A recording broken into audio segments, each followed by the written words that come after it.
తెలుగుదేశం వాళ్ళు కూడా అక్కడ పోగొట్టడానికి రెడీ అవుతున్నారు. సో అక్కడ దాడి జరిగేటటువంటి అవకాశం ఉంది. సో శాంతి భద్రతల కంట్రోల్ చేయాలంటే అక్కడ తీసుకెళ్ళకూడదు మిమ్మల్ని నాకు చెప్పారు. సరే నేను సహకరిస్తా, కనీసం ఎక్కడికి తీసుకెళ్తున్నాను చెప్పండి అన్న. చెప్పలా. దాదాపుగా ఒక 1 hour జర్నీ నడుస్తూ ఉంది. నాకు గుంతకల్లు రూట్ అనేది ఐడియా వచ్చింది. ఒకచోట బోర్డు వస్తాయి కదా, అటు వెళ్తే ఇటు బళ్ళారి అని కనపడుతుంది, ఇటు హుబ్లీ ఏదో బోర్డులో ఉన్నాయి, ఇటు గుంతకల్లు ఉంది, ఇటు సైడ్కి తిరిగింది. సో గుంతకల్లు తీసుకెళ్తున్నారు, నాకు డౌట్ వచ్చింది. సరే నేను మళ్ళీ అడిగాను, సార్ మీరు గుంతకల్లు తీసుకెళ్తున్నారు కదా నన్నని. అనగానే దీన్ని తీసుకెళ్తున్నావు నీకేం ఇబ్బంది లేదు అన్నట్టుగా మాట్లాడారు. టెన్షన్ ఏమి లేదా? లేదు సార్, టెన్షన్ ఏం పడలా. రూట్లు మారుతున్నా ఏం పడలా. అంటే వాళ్ళు ఒకవేళ ఏదన్నా 3rd degree ప్రయోగించి మ్యాన్ హ్యాండిల్ చేద్దామని నేను దానికి సిద్ధపడే ఉన్నా. తర్వాత వచ్చి అనిపించిందా ఒకవేళ అలాంటిది ఏమైనా చేస్తారేమో అని? నాకు అనిపించింది అంటే వాళ్ళ బిహేవియర్లో అయితే నాకు ఎక్కడ ఫస్ట్లో అనిపించలేదు. బట్ రూట్ మార్చిన తర్వాత ఎందుకు రూట్ మార్చాలి? ఇప్పుడు నాకు నోటీస్ ఇవ్వకుండా తీసుకురావాల్సిన అవసరం లేదు, పాయింట్ నెంబర్ 1. ఎందుకంటే నేను నోటీస్ ఇస్తే వస్తా. రెండోది కనీసం ఎఫ్ఐఆర్ చెప్పాలా నాకు ఏందనేది. సో మూడోది రూట్ మారుస్తున్నారు. ఈ మారుస్తున్నప్పుడు నాకు కొంత డౌట్ కలిగింది. సో మొత్తానికి రాత్రి అంతా తిప్పి ఏదన్నా ఇబ్బంది పెట్టాలని చూస్తున్నారా, పైనుంచి ఇన్స్ట్రక్షన్స్ ఉన్నట్టున్నాయి అని. సో నేను ఇవన్నీ చూసిన తర్వాత సరే గుంతకల్లు మీరు తీసుకెళ్తున్నారని నాకు ఉందా సార్ అని అనగానే ఆయన ఏం మాట్లాడలేదు దానికి సంబంధించి. గుంతకల్లు అని చెప్పాల. సరే వెళ్ళాం, గుంతకల్లు టౌన్ ఎంటర్ అయ్యాం.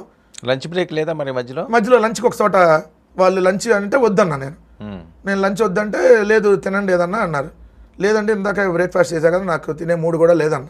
లేదంటే లేదు తినమన్నారు. వాళ్ళు కార్లోనే కార్డ్ రైస్ తెప్పించి పెట్టారు. ఆయన సిఐ గారు కూడా కార్లోనే కూర్చొని తిన్నారు. సో మిగిలిన వాళ్ళు కూడా అంతా తిని మళ్ళీ బయలుదేరినాక ఏదో రూట్ అది మిమ్మల్ని బాగానే చూసుకున్నారు, ఇబ్బంది ఏం పెట్టలేదు ఏదో కక్ష అన్నట్టుగా. నేను మెజిస్ట్రేట్కి కూడా అది చెప్పాను. నన్ను మెజిస్ట్రేట్ గారి దగ్గర ఏం జరిగిందో తర్వాత చెప్పినప్పుడు మీకు అర్థమైంది. కాబట్టి పోలీసులు అన్నేమి ఇబ్బంది పెట్టలేదు కాబట్టి ఇబ్బంది పెట్టలేదు అన్న. కానీ నాకు నోటీస్ ఇవ్వలేదు. కనీసం గుంతకల్లు వెళ్ళిపోయాను. 4:30 ఆ టైం అయింది గుంతకల్లు వెళ్ళేటప్పటికి. గుంతకల్లు వెళ్ళేటప్పుడు 4:30. నేను ఎక్కడ ఉన్న సంగతి ఎవరో తెలియదు. మా పార్టీ వాళ్ళకి ఎక్కడికి వాళ్ళంతా ఎంక్వైరీ చేసుకుంటున్నారు. తర్వాత నాకు తెలిసిన ఇన్ఫర్మేషన్ ప్రకారం 5:30కి ఎమ్మెల్సీ శివరామరెడ్డి గారు వచ్చారు పోలీస్ స్టేషన్కి. బయట ఉన్నారు ఆయన. బయట ఉన్న సంగతి నాకు ఎట్లా తెలుసానంటే కానిస్టేబుల్ వచ్చి లోపల సిఐకి చెప్తున్నాడు. సిఐ నన్ను ఇంట్రాగేషన్ చేస్తున్నాడు.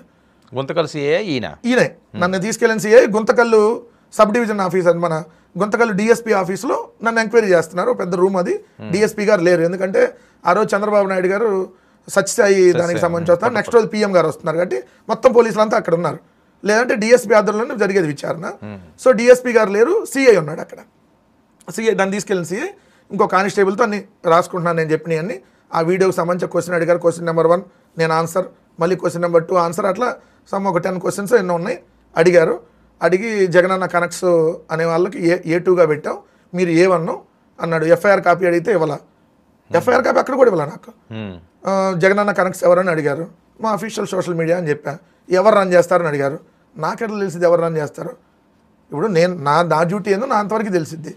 ఎవరెవరు ఏ పేజ్ ఎవరు రన్ చేస్తారు, ఎవరికి ఏం డ్యూటీలు ఉంటాయో నాకు తెలియదు కదా, అదే నేను చెప్పా. సో 5:30కి రాగానే ఎమ్మటనే సిఐ ఎస్పీకి ఫోన్ చేశాడు.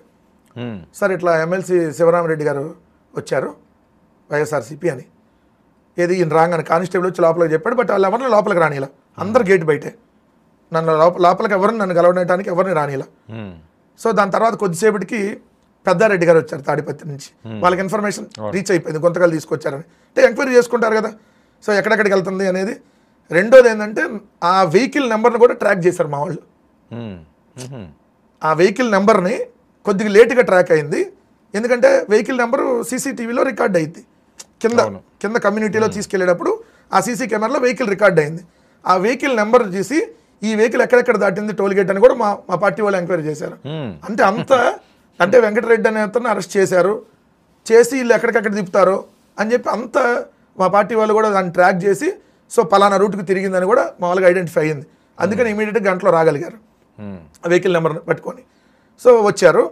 వచ్చినాక వీళ్ళు బయట నుంచి ఎవరిని రానిట్లా. తర్వాత పెద్దారెడ్డి గారు వచ్చారు, ఏదో తాడిపత్రి నుంచి.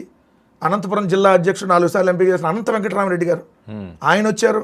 అక్కడ గుంతకల్లుకు సంబంధించి ఎక్స్ఎమ్మెల్యేగా ఉన్నటువంటి ఏదైతే వెంకటరామరెడ్డి గారు వాళ్ళ అమ్మాయి ఏదైతే నవతిరెడ్డి గారు వచ్చారు. ఇంకా విరూపాక్ష ఎమ్మెల్యే గారు అందరూ వచ్చారు. బయట చాలా మంది. అంటే ఏమన్నా నాకు ఈయన ఫోను అంటే కానిస్టేబుల్ వచ్చి లోపలికి వచ్చి చెబుతున్నాడు, సార్ జనాలు పోగవుతున్నారు, పెద్దారెడ్డి గారు వచ్చారు, అనంత వెంకటరామరెడ్డి గారు వచ్చారు, ఇట్లా 1 by 1 రాగానే చెప్తున్నాడు. బట్ ఎవరిని లోపలికైతే ఎలవ్ చేయాలి నేను లోపల ఉన్నప్పుడు విచారణకి. వెంకటరెడ్డి తరపున ఎవరైనా లాయర్లు వస్తే లాయర్లు మాత్రమే పంపించండి, అది కూడా 5 నిమిషాలు మాట్లాడి లాయర్లు వెళ్ళిపోయేటట్టుగా ఉండాలని పైనుంచి ఎస్పీ గారు చెప్పారు ఈయనకి. నాకు అర్థమైపోతుంది అక్కడ. అర్థమైపోగా నా దగ్గర స్టేట్మెంట్ రికార్డ్ చేసుకున్నారు. చేసుకొని నోటీస్ ఇచ్చి నీకు పంపిస్తామని చెప్పారండి నాకు. నా దగ్గర సంతకం కూడా పెట్టించుకున్నారు.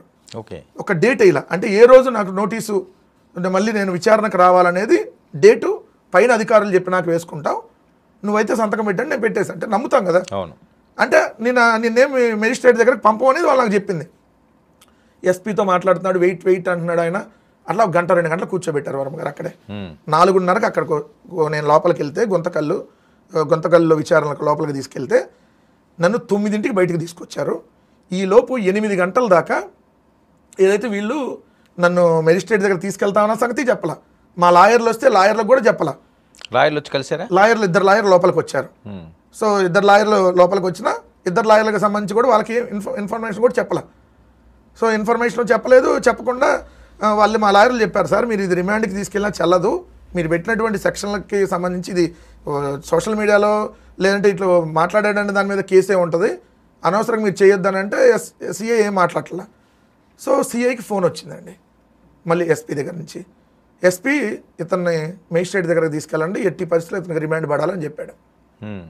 ఎట్టి పరిస్థితుల్లో రిమాండ్ పడాలి అన్నాడు. సో దానికోసం పెద్ద కసరత్తు చేశారు. కొన్ని పాయింట్లు కూడా ఎస్పీ రాసి ఇలాగ పంపించాడు. దాన్నే సిఐ అక్కడ వాదించాడు. అదే పాయింట్లు అక్కడ వాదించాడు. ఎన్ని గంటలు తీసుకెళ్లారు? ఇక్కడ 8 గంటలు.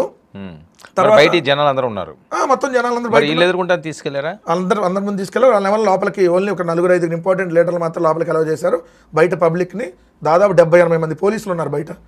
70-80 మంది పోలీసులు బయట. మా పార్టీకి సంబంధించినటువంటి కార్యకర్తలు దాదాపు 1000 మంది అక్కడ. 1000 మంది వచ్చారా? 1000 మంది 4:30కి ఇక్కడ నన్ను తీసుకొని వచ్చారు. 5:30 తర్వాత నుంచి 8 గంటలు వాళ్ళందరూ మొత్తం అక్కడ గ్యాదర్ అయిపోయారు. నన్ను తెల్లారి తీసుకెళ్తామన్నారు ముందు నైట్ అంతా స్టేషన్లో పెట్టి. తెల్లారి తీసుకెళ్ళొచ్చు కదా మేజిస్ట్రేట్ దగ్గరికి అని మా లాయర్లు చెప్పారు. మళ్ళీ మీరు తెల్లారి ఏంటండి, ఇప్పుడు ఆల్రెడీ విచారణ అయిపోయింది కదా, విచారణ అయిపోయినాక ఎందుకు ఇక్కడ కూర్చోబెడతారు అని కొంచెం గట్టిగా మాట్లాడేటప్పటికి దానికి సంబంధించి తీసుకెళ్తామని 9 గంటలకి నన్ను ఇక్కడి నుంచి తీసుకొని వెళ్ళారు. ముందు అందరిని బయటికి పంపించేశారు, ఎవరిని రానిలా. నన్ను కూడా అక్కడ లోపలే ఉంచి కారు అంతా వచ్చి క్లియరెన్స్ అన్నీ ఇచ్చేదాకా నన్ను కూడా బయటికి ఎవరిని ఫోటోలు తీయొద్దని, నా ఫేస్ ఎక్కడ కనపడకూడదు అని. సో అయినా ఉంటుంది కదా, దూరం నుంచి తీస్తూ ఉంటారు కదా. సో వచ్చారు, నాయకులందరికీ విన్నారు. నాయకులు మన అనంత వెంకటరామరెడ్డి అన్న, అదేవిధంగా పెద్దారెడ్డి అన్న అందరూ కూడా అక్కడ ఉన్నారు. అందరితో నమస్తే అన్న అని మాట్లాడన్న. వాళ్ళు నన్ను కారులోనే మళ్ళీ వెనక సీట్లోకి ఎక్కించారు. తాడిపత్రి కాదు, గుంతకల్ నుంచి తాడిపత్రికి డైరెక్ట్గా దాదాపు 1 గంటన్నర పైన సమయం పట్టిద్ది. సో 10:40, 11 గంటలు అయింది. నన్ను డైరెక్ట్ హాస్పిటల్కి తీసుకెళ్లారు. హాస్పిటల్కి చెకప్ కోసం. సో హాస్పిటల్కి చెకప్ కోసం తీసుకెళ్లారు, చెకప్ చేశారు. ఏమనిపించింది ఆ టైంలో? మీకు ఇంకా అయిపోయింది అనుకున్నారా? నేను రిమాండ్కి వెళ్తానని నేను ఫిక్స్ అయ్యా. నా మీద ఒక 1 నెల రోజులైతే రాకుండా వీళ్ళు అటు ఇటు తిప్పుతారని నేను మెంటల్గా ఫిక్స్ అయ్యా. అందుకని ధైర్యంగా ఉన్నా నేను. మీ వెనకాల ఏమన్నా ఫాలో అయ్యారు వీళ్ళందరూ? వీళ్ళందరూ వెనకాల వెహికల్స్ అన్నీ వచ్చి మళ్ళీ తాడిపత్రికి వచ్చారు అందరూ. గుంతకల్ నుంచి పెద్దారెడ్డి గారు, వెంకటరామరెడ్డి గారు. అక్కడ హాస్పిటల్కి అయితే మళ్ళీ రాప్తాడు, తోపుదుర్తి ప్రకాష్ అన్న అందరూ అక్కడ హాస్పిటల్కి అందరూ వచ్చారు. సో అందరూ నాకు ఇంతమంది నా కోసం వస్తారనేది నేను ఎక్స్పెక్ట్ చేయలేదు. ఎందుకంటే మనకు ఫస్ట్ టైం కదా. ఎంటైర్ పార్టీ నా అరెస్ట్ తెలిసింది అంటే తర్వాత జరిగిన పరిణామాలు కూడా చెప్తా కాబట్టి హాస్పిటల్కి తీసుకొని వెళ్ళాక చెకప్ అంతా చేశారు. చెకప్ అంతా చేసిన తర్వాత అక్కడ ఒక 15-20 మినిట్స్ హాస్పిటల్లో దాదాపు 20 మినిట్స్ అట్లా ఉంది. అక్కడి నుంచి ఇమీడియట్గా మేజిస్ట్రేట్ దగ్గరికి తీసుకొని వచ్చారు. మేజిస్ట్రేట్ గారి దగ్గర తీసుకొని వచ్చినాక నేను వెళ్ళిన 1 గంట తర్వాత మేజిస్ట్రేట్ గారు వచ్చారు. నేను అప్పుడు లోపలే ఉన్నా. లోపలికి మా లాయర్లను తప్ప ఎవరిని అలౌ చేయాల. 10 మంది లాయర్లు వచ్చారు నా కోసం. ఓకే, మా పార్టీ నా కోసం 10 మంది లాయర్లను పంపింది. 10 మంది లాయర్లు రాత్రి 11:30 సమయంలో నా విచారణ 12 గంటలప్పుడు స్టార్ట్ అయి ఉంటుంది. 12:20కి ఇప్పుడు అయిపోయినట్టుంది. దాదాపు 20 మినిట్స్ విచారణ. పోలీసు సిఐ గారు వచ్చారు. సిఐ తర్వాత ఎస్ఐలు కూడా వచ్చారు. తాడిపత్రి నుంచి ఎస్ఐలు. ఇది మేజిస్ట్రేట్ దగ్గర వాళ్ళ తరపు నుంచి ఎవరో లేరు, లాయర్ దీని లాయరు లేరు, సిఐ దాన్ని కాబట్టి. సో ఏమంటే నన్ను పిలిచారు, అంటే మామూలుగా పిలుస్తారు కదా, తీసుకురండి అని నన్ను తీసుకెళ్ళారు. ఇంటి దగ్గర మేజిస్ట్రేట్ గారి ఇల్లు ఇది పక్కనే ఉంటాయి. ఆయన డైరెక్ట్ కోర్టులోకి వచ్చేసాడు.